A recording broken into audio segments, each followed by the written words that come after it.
Hello everyone. तो जैसा कि हम पढ़ रहे थे एनसीईआरटी की बुक्स और जिसमें हम पहुंच चुके थे क्लास 8 की पॉलिटी में अंदर, जिसका बुक का नाम इस 8th क्लास में है सामाजिक एवं राजनीतिक जीवन थर्ड, जिसमें हमने पहला अध्याय पिछले वीडियो में पढ़ा था। और इस वीडियो में हम देखेंगे अध्याय 2, जिसका नाम है धर्मनिरपेक्षता की समझ। कल्पना कीजिए कि आप हिंदू या मुसलमान हैं और अमेरिका के किसी ऐसे भाग में रहते हैं जहां ईसाई कट्टरपंथी बहुत ताकतवर है। मान लीजिए कि अमेरिका का नागरिक होने हुए कोई आपको किराए का मकान नहीं देना चाहता। आपको कैसा महसूस होगा? क्या आपको गुस्सा नहीं आएगा अगर आप इस भेदभाव के खिलाफ शिकायत करते हैं और जवाब में आपको कहा जाए कि यह देश तुम्हारा नहीं है, तुम भारत लौट जाओ? और तो आपको कैसा लगेगा? क्या आपको बुरा नहीं लगेगा? इसका यह गुस्सा दो रूप ले सकता है। एक हो सकता है आप प्रतिक्रिया में यह कहें कि जहां हिंदू और मुसलमानों की तादाद ज्यादा है वहां ईसाइयों के साथ भी इसी तरह का बर्ताव होना चाहिए। यह बदला लेने वाली बात है। या फिर आप यह राय बना सकते हैं कि सबको इंसाफ मिलना चाहिए। यह सोच के आधार पर आप संघर्ष का रास्ता चुनकर इस बात के लिए आवाज उठा सकते हैं कि धार्मिक और आस्था से के आधार पर किसी के साथ भेदभाव नहीं होना चाहिए। इस सोच यह सोच इस मान्यता पर आधारित है कि धर्म से संबंधित किसी भी तरह का वर्चस्व खत्म होना चाहिए। यही धर्मनिरपेक्षता का मूल मंत्र है और इस अध्याय में हम इसी यही चर्चा करेंगे कि भारतीय संदर्भ में इसका अर्थ क्या है। इतिहास में हमें धर्म के आधार पर भेदभाव, बेदखली और अत्याचार के अनेक उदाहरण मिलते हैं। शायद आपने पढ़ा होगा कि हिटलर और जर्मनी के यहूदियों पर किस तरह के अत्याचार किए गए। वहां कई लाख लोगों को केवल धर्म के आधार पर मार दिया गया था। लेकिन अब यहूदी धर्म को मानने वाले इजराइल में भी मुसलमान और ईसाई अल्पसंख्यकों के साथ अमानवीय व्यवहार किया जा रहा है। सऊदी अरब में लोग में गैर मुसलमानों को मंदिर या गिरजाघर बनाने की छूट नहीं है। न ही इन धर्मों के लोगों वहां पूजा अर्चना के लिए किसी सार्वजनिक स्थल पर इकट्ठा हो सकते हैं।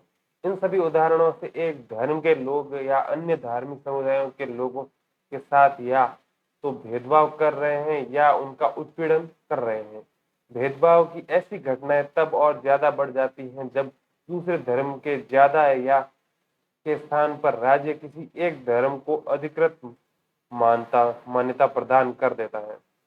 जाहिर है ऐस जाहिर है कोई भी व्यक्ति अपने धर्म की वजह से न तो भेदभाव का शिकार होना चाहता है और न ही किसी दूसरे धर्म का दबदबा झेलना चाहता है। भारत में क्या राज्य धर्म के आधार पर किसी नागरिक के साथ भेदभाव कर सकता है? धर्मनिरपेक्षता क्या है? पिछले अध्याय में आपने पढ़ा कि भारतीय संविधान के मौलिक अधिकारों की व्यवस्था की गई है।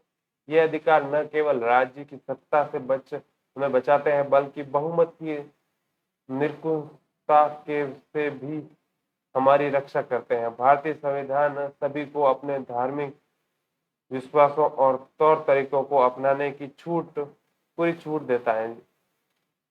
सबके लिए समान धार्मिक स्वतंत्रता के इस विचार को ध्यान में रखते हुए भारतीय राज्य में धर्म और राज्य की शक्ति को एक दूसरे से अलग रखने की रणनीति अपनाई है।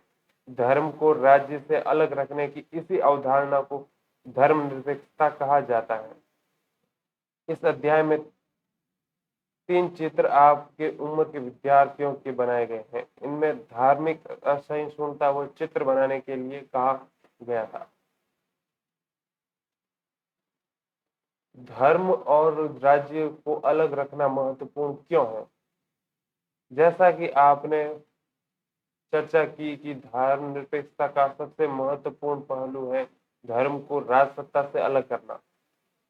एक लोकतांत्रिक देश के में यह बहुत जरूरी है कि दुनिया के तकरीबन सारे देशों में एक से ज्यादा धर्मों के लोग साथ साथ रहते हैं। जाहिर है कि हम देश के किसी भी एक धर्म के लोगों की संख्या ज्यादा होगी, तब अगर बहुमत वाले धर्म के लोग राज्य सत्ता में पहुंच जाते हैं तो उनका समूह दूसरे धर्मों के खिलाफ भेदभाव करने और उन्हें परेशान करने के लिए इस सत्ता और राज्य के आर्थिक संसाधनों का इस्तेमाल कर सकता है।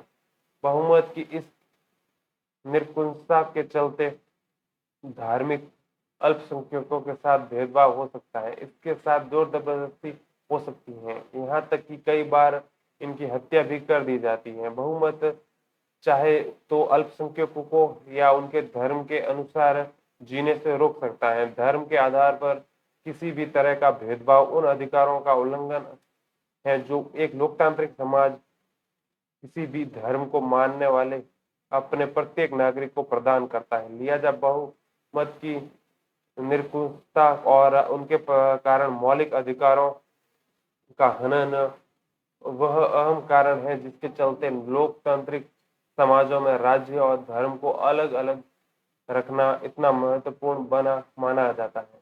लोकतांत्रिक समाजों में धर्म को राज्य में अलग रखने का एक महत्वपूर्ण कारण बन गया है। कारण यह है कि हमें लोगों के धार्मिक चुनाव के आधार पर ही रक्षा करनी चाहिए। इसका अर्थ यह है कि देश के किसी भी व्यक्ति को एक धर्म से निकलने और दूसरे धर्म को अपनाने या धार्मिक उपदेशों की अलग ढंग से व्याख्या करने की स्वतंत्रता होती है। आइए इस बात को और अच्छी तरह समझने के लिए छुआछूत की एक प्रथा पर विचार करें। संभव है कि आपको हिंदुओं के बीच प्रचलित यह प्रथा अच्छी न लगती हो। इसका मतलब यह है कि आप इसे बदलने की कोशिश भी करेंगे, लेकिन अगर राज्य की सत्ता ऐसे हिंदुओं के साथ हो जो छुआछूत को सही मानते हैं, और क्या आप आसानी से इस प्रथा को बदल पाएंगे? अगर आप प्रभुत्वशाली धार्मिक समुदायों के सदस्य हैं तो भी आपको अपने समुदाय के ही दूसरे लोगों की और से भारी विरोध का सामना करना पड़ सकता है। राज्य सत्ता पर नियंत्रण रखने वाले ऐसे सदस्य कहेंगे कि हिंदुत्व की केवल एक ही व्याख्या होती है और उसका कोई और व्याख्या करने का तुम्हें कोई अधिकार नहीं है।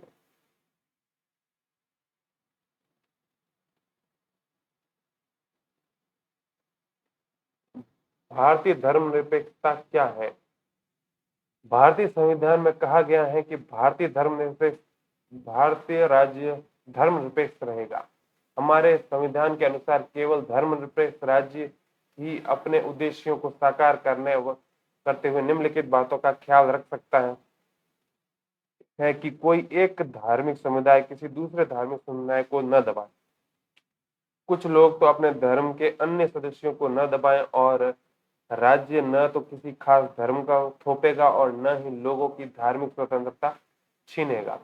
इस तरह के दबदबे को रोकने के लिए भारतीय राज्य कई तरह से काम करता है। इसका तरीका यह है कि वह खुद को धर्म से दूर रखता है। भारतीय राज्य की बागडोर न तो किसी एक धार्मिक समूह के हाथ में है और न ही राज्य किसी एक धर्म को स्वतंत्र समर्थन देता है। भारत में कचहरी, थाने, सहकारी विद्यालय और दफ्तरों में ऐसे जैसी सहकारी संस्थाओं में किसी खास धर्म को प्रोत्साहन देने या उसका प्रदर्शन करने की अपेक्षा नहीं की जाती है।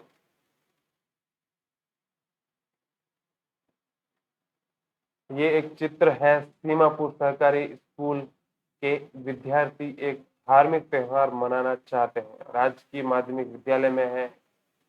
सर, अगले महीने एक बहुत बड़ा त्योहार आ रहा है। हमने कभी स्कूल में यह त्योहार नहीं मनाया, क्या इस साल मनाएं?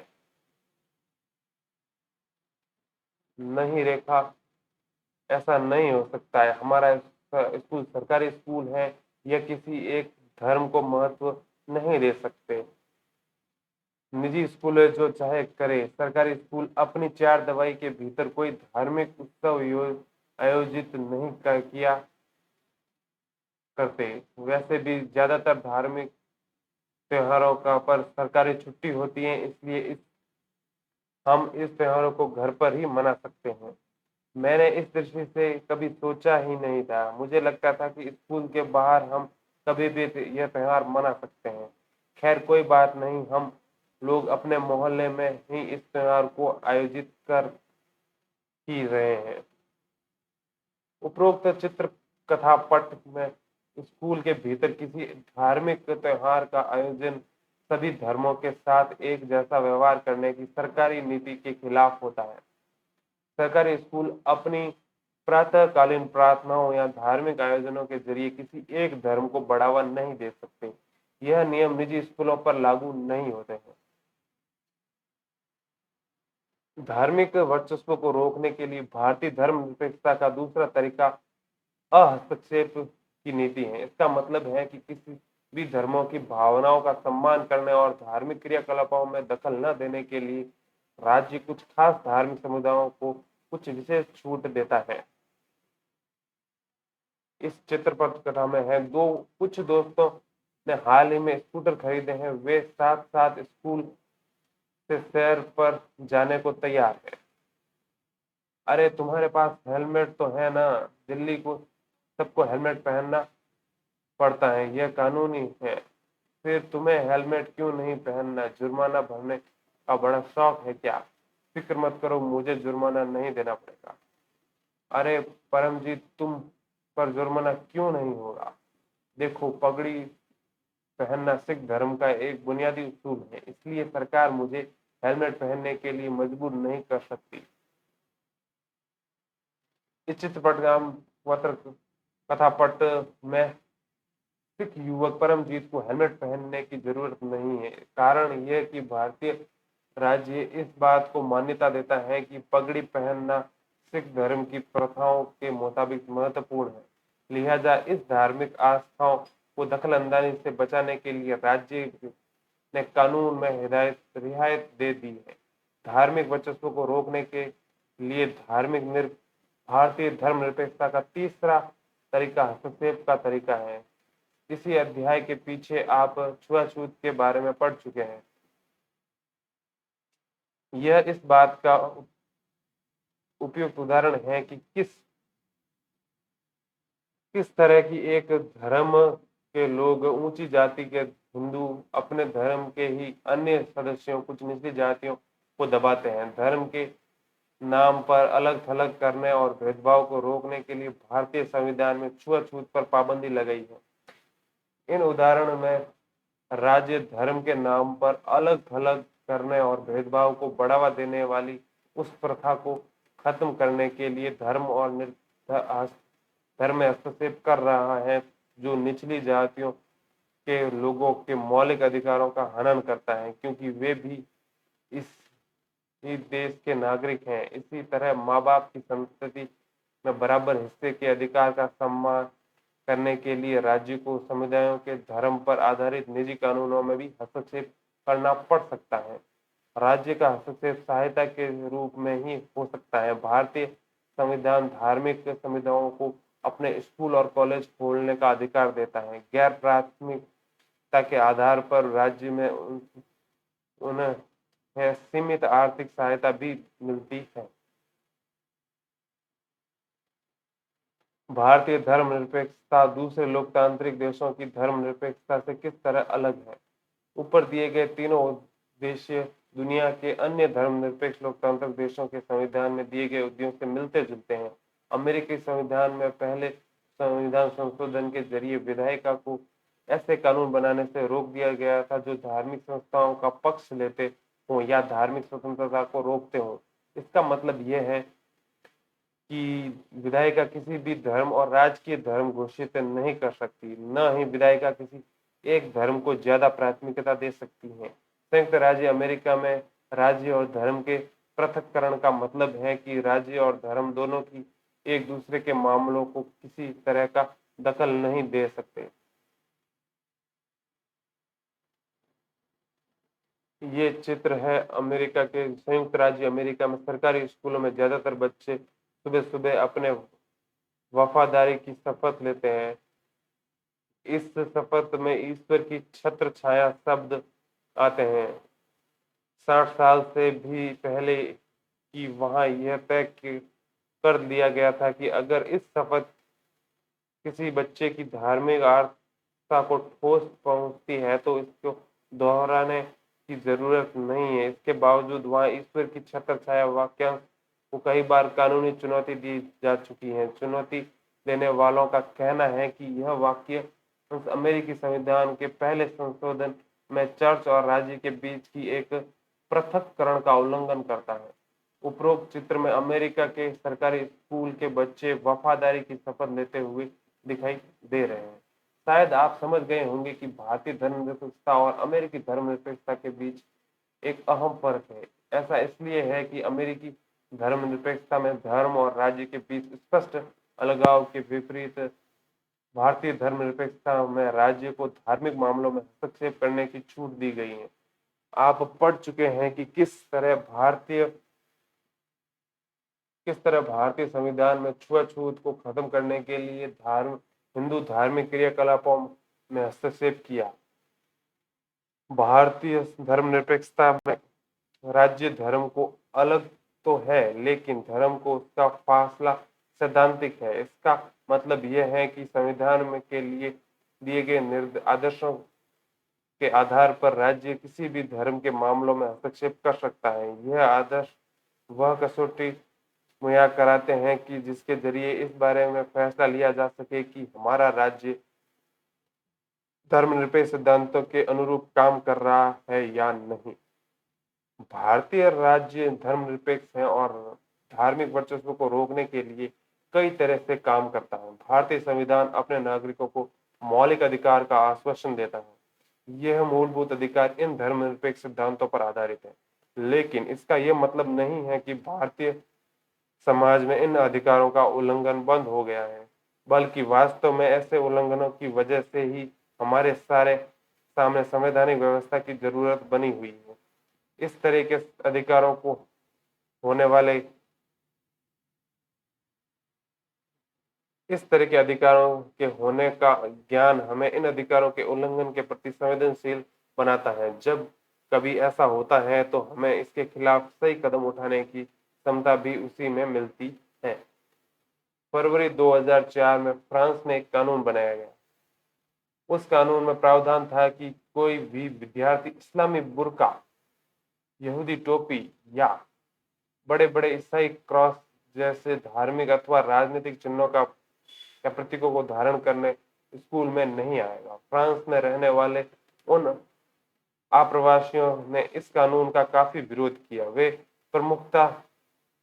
मुख्यतः अल्जीरिया, ट्यूनीशिया और मोरक्को आदि उन देशों से आए थे जो पहले फ्रांस के उपनिवेश थे। 1960 के दशक में फ्रांस में मजदूरों की कमी हो गई थी। उस समय इन अप्रवासियों को फ्रांस आकर काम करने के लिए वीजा यानी प्रवेश पत्र दिया गए थे।